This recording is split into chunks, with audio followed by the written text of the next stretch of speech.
Hi guys! So by the way, I am Regina Incabo. Isa po akong licensed criminologist. Dati ding empleyado but now isa na po akong full-time mompreneur.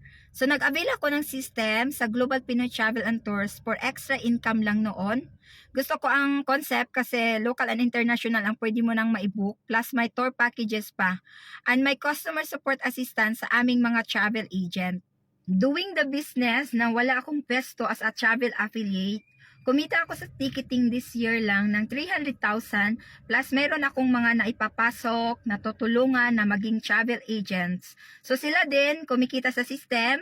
Nagustuhan ko ito na business kasi nagagawa ko maging ina, naaalagaan ko, natutukan ko ang aking anak habang kumikita. So as a seaman's wife, hindi sapat yung sahod ng partner ko kaya iba pa rin na may sarili kang income at hindi siya forever na magbabarko, kaya preparation ito para pag for good niya. And I'm thankful dahil sa business na ito nakapundar ng sariling bahay at itong kotse na ito, katas ito ng travel and tour business namin. Hindi lang yon, may pa free travel pa, recent travel ng Coron, Palawan at nag-international travel to Shanghai, China. And excited ako sa next travel pa at masaya ako dahil may natutulungan akong iba na kumikita din gaya ko.